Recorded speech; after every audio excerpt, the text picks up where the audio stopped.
Në një atmosferë të mbushur me ndjeshmëri artistike dhe elegancë, skena e Teatrit të Korçës u zhndërua në një hapësirë ku muzika foli gjuhën universale të miqësisë. Festivali i tretë i miqësisë greko-shqiptare mblodhi së bashku kore nga Shqipëria dhe Greqia, duke krijuar një mozaik tingujsh që ndërthurën traditën me shpirtin bashkohor.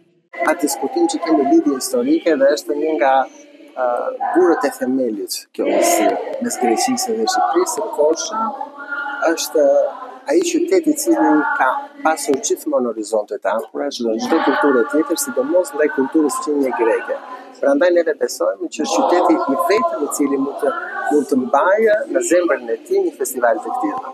Çdo interpretim solli një histori, çdo zë një ndjenjë, ndërsa koret pjesëmarrëse ku nga Korça nuk ishte si të mungonte kori ikoni i qytetit, deri i kombit Kori Lira, nga Evja, Athina e deri në Kalamata, krijuan një dialog të bukur kulturor përmes muzikës.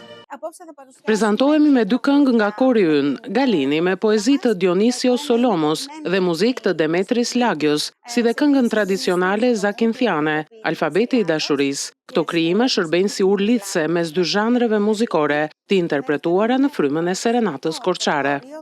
Është kultura, është miqësia që kemi neve me popullin grek, që jemi të bashkëkorë sidomos Korça. Kjo u pa atë në performancën e sallës që mbushur plot me spektatorë.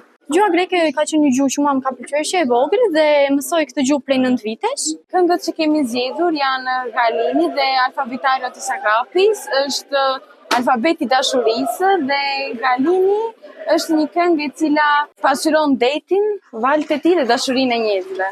Në prezantimin elegant të Alex Suljotit, koncerti nuk ishte thjesht një aktivitet artistik, por një festë e vërtetë e bashkëjetesës dhe mirëkuptimit, ku arti u bë ura që lidh njerëzit përtej kufive.